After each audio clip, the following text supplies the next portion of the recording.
목표 점수를 달성한 것을 알게 되었고 정말 많이 울었습니다. 살면서 영어와 싸워서 한 번도 이겨본 적이 없었는데 결국 이기는구나 라는 생각에 후련했습니다. 안녕하세요. 저는 올해 2월 강원대학교 생학자원개발학과를 졸업하게 된 25살 김강현이라고 합니다. 학부 시절 세포치료제에 관한 연구를 하고 싶어서 학과 교수님과 면담하고 다양하게 탐색해보았습니다. 그 결과 서울대학교 평창 캠퍼스에 진학하는 것이 저에게 제일 좋은 선택이라고 생각하여 입사 준비를 시작하게 되었습니다. 저는 고등학교 때부터 세포치료제 개발을 하고 싶었고 대학도 관련 학과를 진학하게 되었습니다. 막상 대학을 다니다 보니 대학원에 진학하는 것을 필수라고 생각하게 되었습니다. 대학원 진학에 필요한 다른 것들은 많이 준비를 해놨기 때문에 선택은 수월하게 진행이 되었고 탭스 점수만 준비가 된다면 진학에는 큰 문제가 없었습니다. 저는 중학교 때 영어를 포기했다고 할 만큼 처참한 영어 실력을 갖고 있었습니다. 처음 본 탭스 시험에서는 200점을 받았지만 160점대까지 떨어진 적도 있을 만큼 잘하지 못했습니다. 가장 큰 문제는 자신감의 부족이었습니다. 제가 문제를 풀 때마다 이게 맞는지 모르는지 자신감이 떨어지다 보니 제대로 답변을 하지 못했습니다. 3학년 여름방학 때부터 공부를 시작해서 3학년 겨울방학, 4학년 여름방학,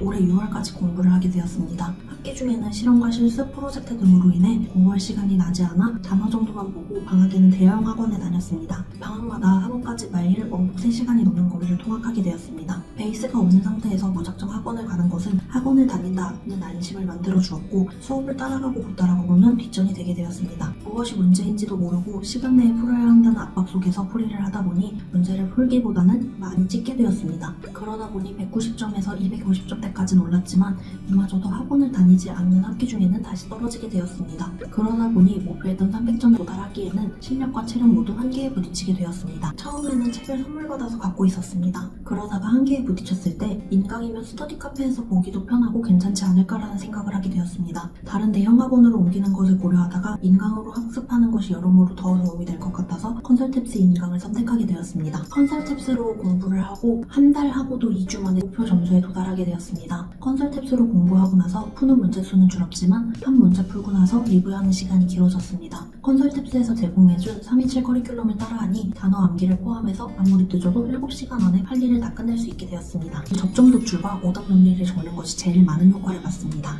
탭스는 학술적인 이야기가 많아서 왜 답이지? 하는 경우가 정말 많았는데 접점 도출 연습을 하다 보니 지문을 어떻게 읽어야 하는지 알게 되었습니다. 오답 논리의 경우 처음에는 적기 어려웠는데 자꾸 생각하다 보니 정말 기본적인 것을 놓치고 있다는 것을 알게 되었습니다. 그걸 깨닫고 나니 문제 풀 때도 신경 쓰게 풀게 되었고 확실히 오답이 줄게 되었습니다. 컨설탭스 교재를 풀 때는 교재에 있는 유형별 풀이 단계에 맞춰서 풀었습니다. 교재를 다 풀고 난 뒤에 모의고사를 풀 때는 모의고사 풀이법도 좋지만 처음에 알려주셨던 유형별 풀이법을 더 체화시키고 싶다는 생각을 하게 되었습니다. 그리고 유형별 풀이 단계를 유형마다 양식으로 만들게 되었습니다. 문제를 풀고 양식에 맞춰 포인트 노출, 접점 노출, 선택지 소거, 문상 해석을 하고 틀린 이유나 맞춘 이유를 정리한 뒤 단어와 페어 플레이팅까지 정리해야 하는 방법을 사용했습니다. 작성하다가 질문이 생기면 꼭 담당 컨설턴트 선생님께 여쭤봤습니다. 저는 영어를 잘하지 못할 뿐만 아니라 자신감이 없었습니다. 327에서 꼭 맞춰야 하는 문제를 모두 양식에 맞춰 작성하려고 하다 보니 맞춘 이유와 틀린 이유를 꼭 적게 되었습니다. 맞춘 이유를 계속 작성하다 보니 영어에 대한 자신감이 조금씩 생기게 되었고 틀린 이유들의 공통점도 알게 되고 그것을 유의하면서 문제를 풀다 보니 정답률도 높아지게 되었습니다. 청해도 독해와 마찬가지로 양식을 만들고 그곳에 작성하는 연습을 하였습니다. 스크립트를 최대로 보지 않고 작성한 뒤 많이 들었습니다. 그래도 안 들리면 한글로 발음을 적어놓은 뒤 스크립트를 보고 다시 들어서 봤습니다. 꼭 다음날 전날 풀었던 청해 문제들을 한 번씩 더 보고 안 들리면 다시 여러 번 듣는 방법으로 공부하게 되었습니다. 들릴 때까지 반복하다 보니 지금 안 들려도 실제 시험에 들릴 것이라는 믿음이 생겼습니다. 그리고 틀리는 문제들이 연음 때문인 경우가 많다는 것을 알고 많이 발음해본 것도 큰 도움이 되었던 것 같습니다. 어휘는 우선순위 단어와 추가 단어 위주로 여러 번 학습한 뒤 모의고사에서 나온 단어를 추가로 암기하였습니다. 컨설탭스에서 제공해주는 단어가 많지 않다고 생각했었는데 네이버 사전에서 유의어,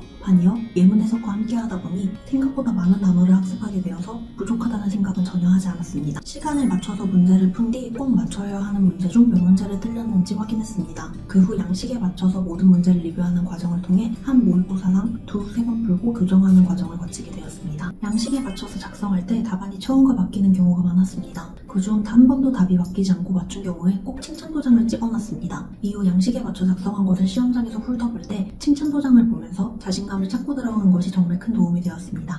선생님수로 인강을 바꾸고 10일 만에 본 시험에서 285점을 받았지만 시험을 앞두고 개인적인 일로 시험 직전 2-3일 정도 공부를 전혀 하지 못했습니다. 기대를 하지 않고 시험을 봐서 다음 시험을 준비하던 중 목표 점수를 달성한 것을 알게 되었고 정말 많이 울었습니다. 살면서 영어와 싸워서 한 번도 이겨본 적이 없었는데 결국 이기는구나 라는 생각에 후련했습니다. 어쩌면 가장 기본적인 것을 실수하고 있을지 모릅니다. 장점과 단점을 확실히 하셔서 장점은 긍정적으로 생각하시고 단점만 빨리 고치셔서 꼭 목표 점수 달성하시기 바랍니다.